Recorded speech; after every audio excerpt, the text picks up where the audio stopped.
कोण कुठे भेटेल, कोणाशी काय बोलणं होईल, कोण कसा वागेल आणि कोणाशी कसं नातं जुळेल हे सांगता येत नाही.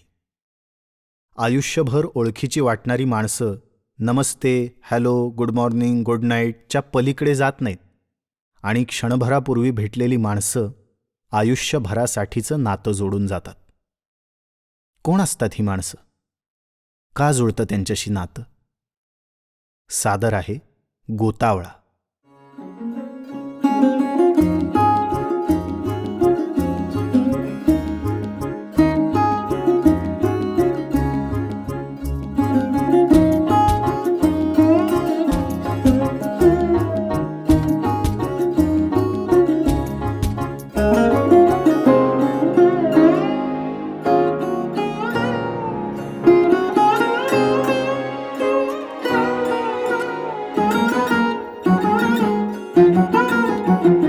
आयुष्याला वेगळ्याच वळणांवर नेणाऱ्या घटनांचा, या वळणांवर भेटलेल्या, आयुष्यात रंग भरणाऱ्या माझ्या माणसांचा हा गोतावळा. त्या त्यावेळी जो जसा भेटला त्याचं तसं चित्र.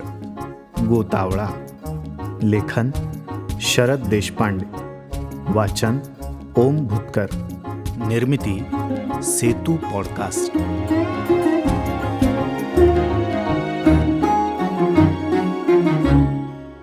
भाग दुसरा.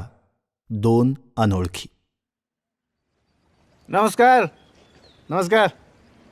आज इकडं कुठं? हां, आलो होतो. लक्ष्मी रोडला एक काम होतं. तुम्ही इकडे काय काम काढलंय? आणि अशा टळटळीत दुपारच्या वेळेला? लायब्ररीत आलो होतो. सुनबाईनं सांगितलं पुस्तक आणि मासिक बदलून आणा. आलो झालं. काय करणार? सुनबाईनी तरी अशा भर दुपारी कशाला सांगायचं? काही बोलायचं नाही. तोंड दाबून बुक्क्यांचा मार. कठीण आहे. तुमचं वय, प्रकृती याचा तरी विचार करून अशा वेळेला कामं सांगायची त्यांनी. त्यांचं भजनी मंडळ जमतंय ना घरात. आजूबाजूच्या साळकाया माळकाया गोळा होतात. 2 तास नुसता धिंगाणा. अशा वेळी म्हातारा घरात नको. हां, मग पिटाळते बाहेर अशी कामं सांगून. काय करायचं? दुपारची विश्रांती वगैरे कसली डोंबलाची विश्रांती? अहो, जेवण झालं की जरा डोळा लागतोय तेवढ्यात ओरडून जागा करते. म्हणते डॉक्टरांनी दुपारी झोपू नका म्हणून सांगितलंय. बोंबलली विश्रांती. कठीण आहे. कठीण कसलं? अशुद्ध आणि अवघड आहे सगळं. बाकी प्रकृती काय म्हणते? डायबिटीज आहे. म्हातारपणाला सोबती. त्याला एकटं वाटू नये म्हणून ब्लड प्रेशर आहे सोबतीला. दोघांचं बोट धरून म्हातारपण रेटतोय झालं. हां, त्यात अलीकडं कमी दिसतंय डोळ्यांना.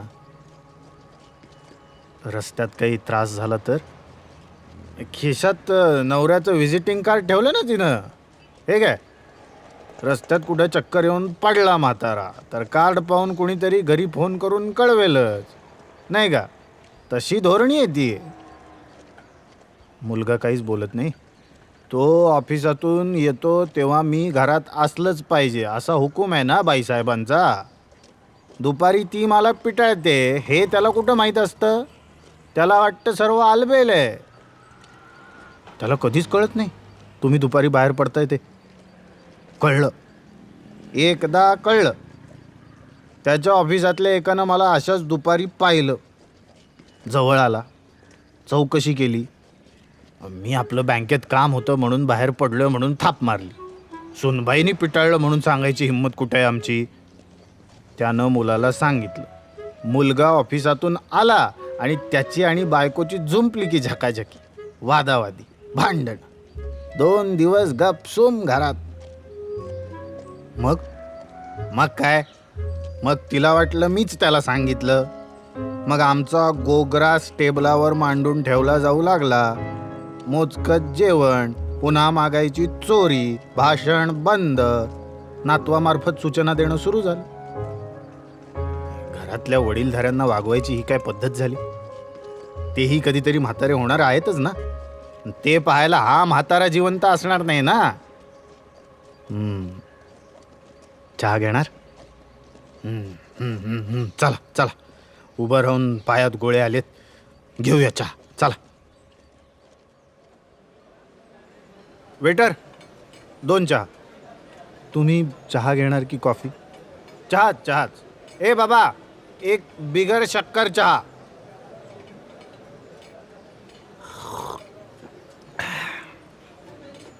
हे बघा बाळासाहेब, आमची ही गेली 2 वर्षांपूर्वी. तिला कॉफी आवडायची. ती गेली आणि कॉफीला स्पर्शही केला नाही. नंतर कॉफीचा वास आला की तिची आठवण अजूनही अस्वस्थ करते.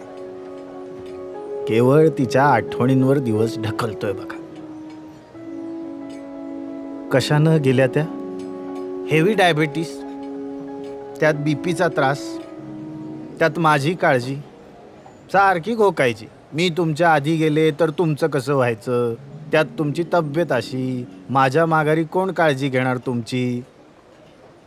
भरल्या कपाळी सवाष्णपणी मी गेले तर माझ्या आयुष्याचं सोनं होईल, पण तुमचं कसं व्हायचं हो? कसे दिवस काढाल? मी समजूत काढायचो. कशाला काळजी करतेस उगाच? कोणीतरी एक जण आधी जाणार. मनानं उभारी धर. जे काही दिवस उरले आहेत ते एकमेकांच्या संगतीत समाधानानं काढूया. आपल्या हातात तेवढंच. आणि तिच्या मनात होतं तसंच घडलं. रात्री झोपण्यापूर्वी ग्लासभर गरम दूध दिलं. मध्येच जाग आली तर तिला तहान लागायची म्हणून गरम पाण्याचं तांब्या भांडं उशाशी ठेवलेलं. मला झोप येते, तुम्ही झोपा आता, उगीच जागत बसू नका म्हणाली. सकाळी उठवायला गेलो तर सारं शांत. सगळा खेळ संपलेला. जाताना एक शब्दही माझ्याशी बोलली नाही. निमूटपणे माझ्या आयुष्यातून निघून गेली. 45 वर्षांचा सहवास एका सेकंदात तुटून गेला आणि हा एकाकी जीवनाचा नीरस कंटाळवाणा प्रवास सुरू झाला. कधी कधी वाटतं अशा वेळी इच्छा मरणाचं स्वातंत्र्य माणसाला असायला पाहिजे. ते वरदानच ठरेल. पण धर्मशास्त्राप्रमाणे या जन्मी जे भोगायचं आहे ते पूर्ण भोगल्याशिवाय मरण येणार नाही. तुम्ही म्हणता ते इच्छा मरण एक प्रकारे आत्महत्याच नाही का? ते राहिलेले भोग भोगण्यासाठी पुन्हा जन्म घ्यावा लागणार. मग याच जन्मात ते भोगणं योग्य ठरेल. भोग सरले की एक निमिषही बोनस मिळणार नाही, जावंच लागेल. तुम्ही म्हणता ते सगळं पटतंय हो, पण मन ते स्वीकारायला तयार होत नाही. रोजचा दिवस कसा ढकलतोय ते माझं मला माहीत. म्हातारपण म्हणजे अडगळीची वस्तू. कोणाचं लक्ष जात नाही. गरज लागेल तेव्हा शोधाशोध सुरू. सापडली तरी पुरता चोळामोळा झालेला जीर्ण शीर्ण पोतेर. सारं खरं असलं तरी वाट्याला आलेलं आयुष्य जगून पुरं करायचं. हिशेब पुरा झाल्याशिवाय वही बंद करता येत नाही. अमावस्या पौर्णिमा ही आयुष्याचीच 2 रूपं आहेत. त्यातली कोणतीही एक गोष्ट कायम राहत नसते. एकामागून एक असं हे सतत फिरणारं चक्र आहे. माणूस त्या चक्राचा परीघ आहे. हास असतो तो परमेश्वर. तोच आयुष्याला गती देत असतो. त्याच्या अस्तित्वाचा स्पर्श हेच माणसाच्या जगण्याचं प्रयोजन असतं. म्हणूनच माणूस गेल्यावर सारे प्रार्थना करतात ती त्या आत्म्याला सद्गती मिळावी म्हणून. नाही तत्वज्ञान बोलायला आणि त्याहून अधिक ते ऐकायला बरं वाटतं. पचवायला मात्र कठीण असतं. ज्याला निखाऱ्यावरून चालावं लागतं त्याचे चटके इतरांना कधीच जाणवत नाहीत. नाही खरं आहे, प्रत्येकालाच निखाऱ्यावरून चालावं लागतंच. फक्त प्रत्येकाची निखाऱ्याची खाई वेगळी असते. भूक, शारीरिक व्याधी, दुःख यावर ज्याची त्याची मालकी असते. ती कोणाला देता येत नसते. कोणालाही ती घेतो म्हणून घेताही येत नसते. बरोबर, अगदी बरोबर. पण दुःख, मनाच्या वेदना दुसऱ्याला सांगून जी सहानुभूती मिळते, त्यात दुःखाची तीव्रता कमी करण्याची शक्ती असते. तसं नसतं तर माणूस स्वतःचं दुःख स्वतःच कुरवाळत झिजत बसला असता. जवळच्या माणसांना रोजच हे पाहावं लागतं, एका परीनं सोसावं लागतं. अतिपरिचयात अवज्ञा असते, त्यामुळे त्यांच्या सहानुभूतीत एक प्रकारचा कोरडेपणा, निब्बरपणा येतो. नाहीतर माझी सून, मुलगा माझ्याशी असे तुसडेपणाने, तुटकपणाने वागले नसते, माझ्या दुःखाला असे चटके बसले नसते, ते अधिक खोल खोल रुतलं नसतं. अशा वेळी म्हातारपण हे शापच ठरतं. दीर्घायुषी भव हा आशीर्वाद नसतोच. बरोबरीचे मित्र, जवळची माणसं आपल्या पुढं गेलेली असतात, कुणापाशी मन मोकळं करता येत नाही. ही पोकळी भयानक जीव खायला उठते हो. सहनशक्ती ही क्षीण झालेली असते. माणसाला हे असं जगणं नको असं उगाच नाही वाटत.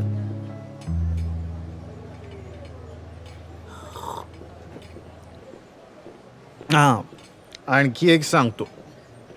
म्हातारपणी जर नवरा आधी मेला तर बाईला दुःख होतं हे खरं, पण घराशी तिची घट्ट ओढ असते. स्वयंपाक घराशी तर तिचं जन्माचं नातं असतं. स्वयंपाक घरातही घरातली 4 कामं करून, नातवंडात जीव रमवून दिवसाचा वेळ ती कसा तरी घालवू शकते. घराशी पुरुषाची तितकीशी अटॅचमेंट नसते. तसा तो आयुष्यभर उपराच राहतो. म्हणून म्हाताऱ्याच्या आधी म्हातारी गेली तर म्हाताऱ्याचे हाल कुत्रा खात नाही. माझंच सांगतो. मुलांचे मित्र आले घरी की मला ते परत जाईस्तोवर बाहेर राहावं लागतं. तब्येतीमुळं कुठं फार दूर जाता येत नाही. घरात बसावं तर माझं अस्तित्व मुलगा सुनेला दडपण वाटतं. आलेल्या पाहुण्यांशी मोकळेपणानं बोलता येत नाही. बोलून दाखवत नाहीत, पण पाहुण्यांनाही माझी अडचण वाटते.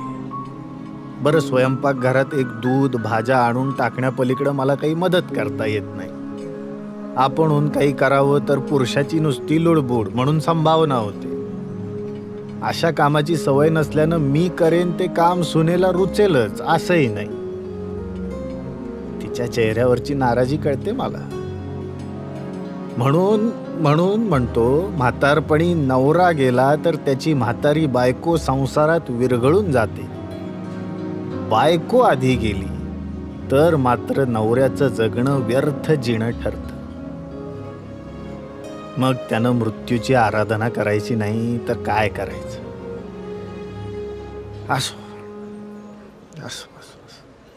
असंच चालायचं. सहज भेटलात आणि मन मोकळं करावंसं वाटलं, केलं.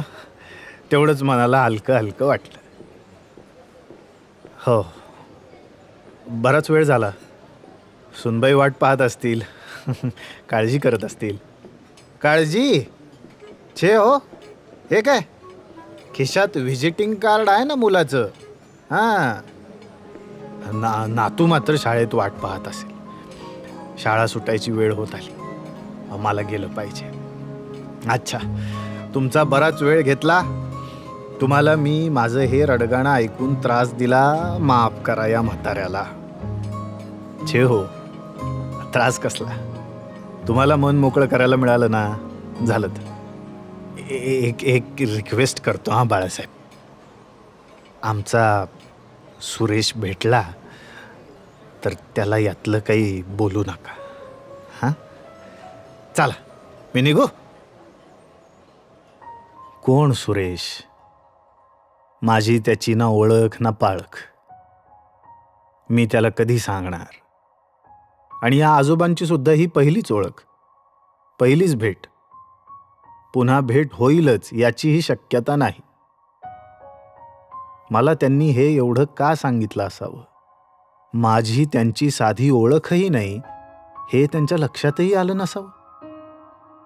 माझ्याशी बोलताना ते मला बाळासाहेब म्हणाले.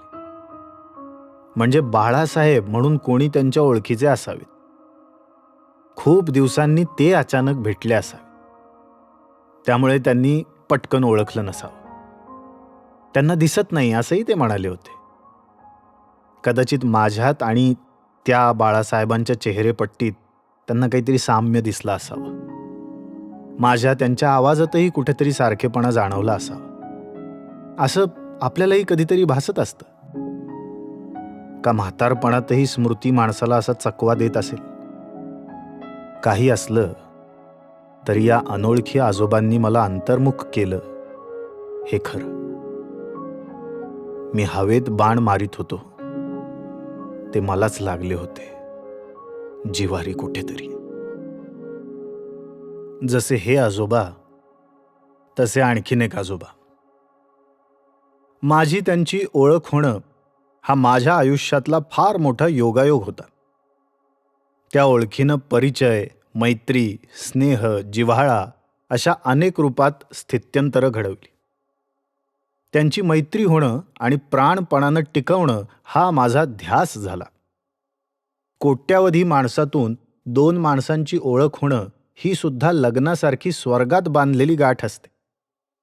आपल्या आयुष्यातली सर्वात मोठी कमाई मानावी असं मोल माझ्या लेखी त्यांच्या माझ्यातल्या स्नेहाला होतं.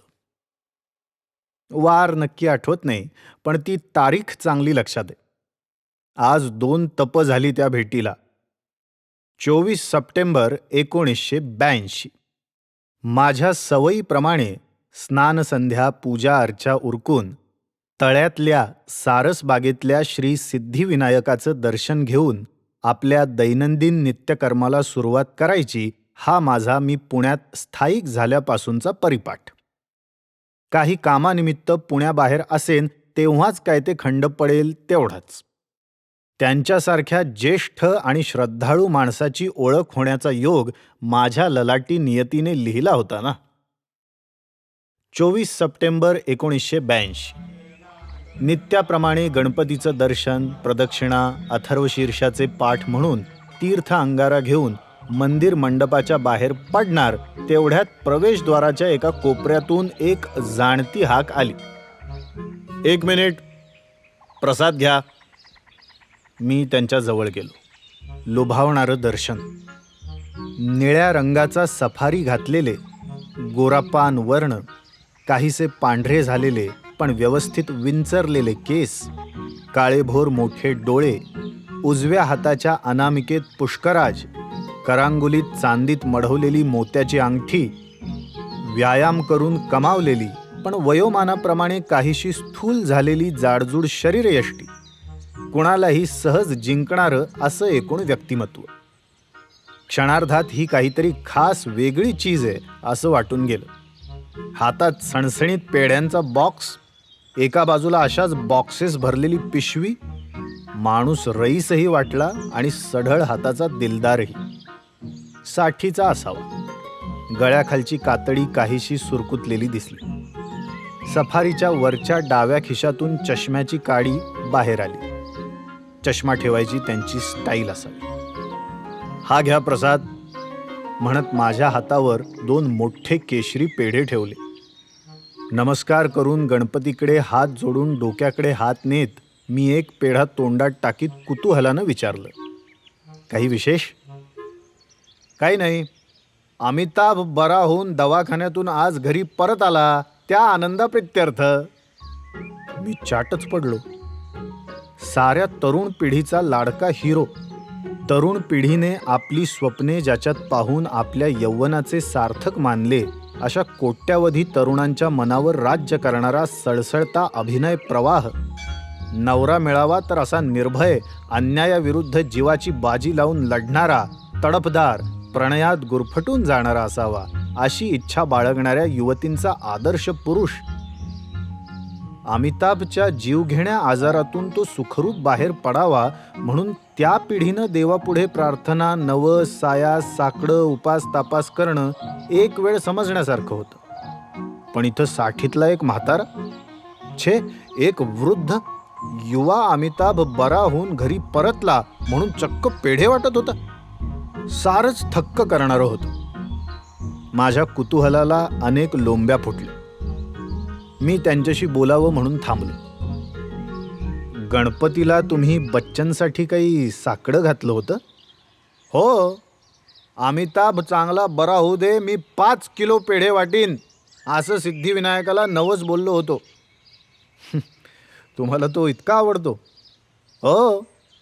अभिनेता म्हणून उच्च कोटीतला आहे हे मान्यच केलं पाहिजे. ते कुणीही नाकारणं म्हणजे स्वयंमग्नता आणि अन्य तुच्छताच. कलाकाराचं जीवन कसंही असो, त्याचा अभिनय माणसाला क्षणभर दुःख, वेदना, यातना विसरायला मदत करतो. त्या 4 क्षणांबद्दल माणसानं कलाकाराशी कृतज्ञ राहिलंच पाहिजे. अमिताभबद्दल तुम्हाला एवढं प्रेम आहे? का असू नये.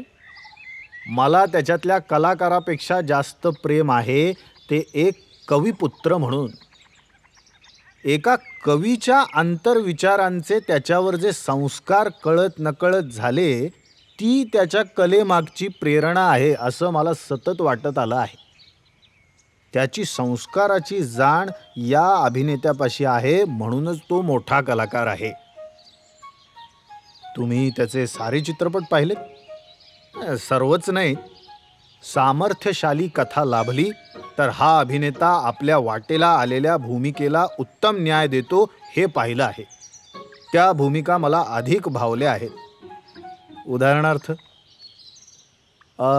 अमिताभ कोणालाच माहीत नव्हता त्या काळातला आनंद. तो आनंद मी 4-5 वेळा पाहिला. तो राजेश खन्नापेक्षा अमिताभ बच्चनसाठी. माझ्या आनंदासाठी मी माझ्या खर्चाने अनेक मित्रांना, नातेवाईकांना दाखवला आणि सर्वांना आत्मविश्वासानं सांगितलं होतं, हा फार मोठ्या ताकदीचा, क्षमतेचा नट आहे आणि बघा, भविष्यात हा अलौकिक सामर्थ्याचा अभिनेता म्हणून सारी चित्रपटसृष्टी व्यापून दशांगुळे उरणार आहे. त्यावेळी सर्वांनी हा काय घोड्याच्या तोंडाचा रडका नट आहे आणि हा चित्रपटसृष्टीवर कसलं डोंबलाचं राज्य करणार म्हणत मला वेड्यात काढलं होतं. आणि आज कोणी कबूल करणार नाही, कारण चूक कबूल करायला मन फार मोठं असावं लागतं. पण माझा आतून उमटलेला विश्वास खरा ठरला याचं मला वाटणारं समाधान या देहाच्या 3 चिमटी राख होईतोवर टिकणार आहे हे नक्की. आज अमिताभ शिखरावर आहे आणि शिखरावर असणारा माणूस एकाकी असतो, कारण त्याला आकाश जवळ असलं तरी धरती त्याच्यापासून दूर राहिलेली असते. अशा वेळी धरतीवर असणाऱ्या माझ्यासारख्या सामान्य माणसानं सिद्धिविनायकाला केलेल्या प्रार्थनेतून, अमिताभा तू एकाकी नाहीस, प्रार्थनेच्या रूपातून मी, माझं प्रेम, माझ्या सद्भावना तुझ्या बरोबर आहेत हे सांगण्याचा प्रयत्न केला. सिद्धिविनायकानं माझ्या हाकेत ओंकार भरला आणि अमिताभ या आजारातून बरा होऊन आज घरी परतला हे माझ्या श्रद्धेला, भावनेला आलेल्या मोहोर मंजिऱ्या आहेत. हे केवढं मोठं समाधान आहे हो. तुम्ही हे अमिताभला पत्रानं कळवलं तर त्यालाही आनंद होईल. नाही, तसं नाही करायचं. भक्तानं भक्तच राहावं. भोक्ता व्हायचा प्रयत्न केला की भक्तीतली तरलताच निघून जाते हो. किती छान आणि नेमकं बोलता तुम्ही. वारंवार भेटायला आवडेल तुम्हाला. खूप गोष्टी शिकायला मिळतील मला तुमच्यापासून. मी अजूनही शिकतोय. मी काय शिकवणार तुम्हाला? नाही, तरीही केव्हाही भेटत जा. हा माझा पत्ता. हे माझं कार्ड. माझ्या आणि तुमच्या वयातला अंतर आपल्या मैत्री आड येणार नाही याची मी काळजी घेईन. आजच्या या नवसामागची एक गंमत सांगतो. योगायोग म्हणा हवं तर. अमिताभला अपघात झाला कुलीच्या वेळी. त्याला तशा गंभीर अवस्थेत मुंबईत आणलं. त्या दिवशी माझ्या नातवानं वर्तमानपत्रात आलेला अमिताभचा फोटो कापून सतत आपल्या नजरेसमोर राहील अशा भिंतीवर चिकटवला. मला म्हणाला, आजोबा तुम्ही देवाचं एवढं करता, पोथ्या वाचता, अमिताभला चांगलं बरं वाटावं म्हणून तुमच्या देवाला सांगा की काहीतरी. त्याच्या इतकाच अमिताभ माझा आवडता हे मी त्याला कशाला सांगतो? नाहीतर माझ्या शब्दाखातर आजोबांनी देवाला विनंती केली या त्याच्या श्रद्धेला तडा गेला असता. त्याच दिवशी मी इथं गणपतीसमोर नारळ ठेवून नातवासाठी आणि माझ्यासाठी गणपतीला अमिताभच्या प्रकृतीसाठी नवस बोललो. आज अमिताभ बरा होऊन घरी आला आणि नातवानं भिंतीवर चिकटवलेला तो फोटो आपोआप गळून पडला. किती शुभयोग हा. तडक इकडे आलो नवस फेडण्यासाठी. आता घरी गेलो की नातवाला पेढे देताच तो आनंदानं उड्या मारू लागे. माझ्या आनंदापेक्षा त्याचा आनंद मोठा हो. माझाही आनंद मोठाच. पेढ्यासारखाच एक गोड माणूस मला मित्र म्हणून मिळाला. भाग्य हसत हसत भेटत असतं ते हे असं.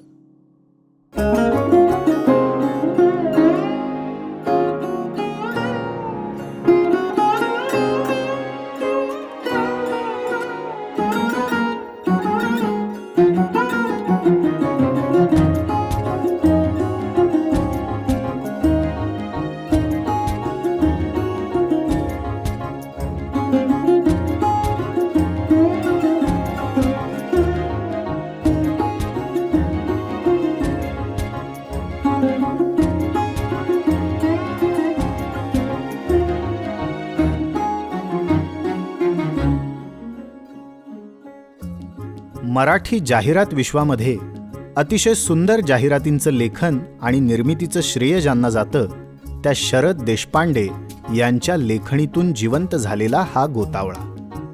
रोज नव्यानं भेटणारा, रोज नवाच वाटणारा. पुढच्या भागामध्ये भेटूयात अशाच नव्या माणसांना, नव्या गोष्टींना. आणि हा भाग तुम्हाला आवडला असेल तर रेटिंग नक्की द्या. गोतावळा अर्थात गोष्टी आपल्या आसपासच्या माणसांच्या. लेखक शरद देशपांडे. अभिवाचन ओम भूतकर. निर्मिती सेतू पॉडकास्ट. पार्श्वसंगीत सारंग कुलकर्णी. कार्यकारी निर्माता तेजस गोखले. ध्वनी आरेखन ईशान देवस्थळी. ध्वनिमुद्रण सुमित पाटील, डॉन स्टुडिओ.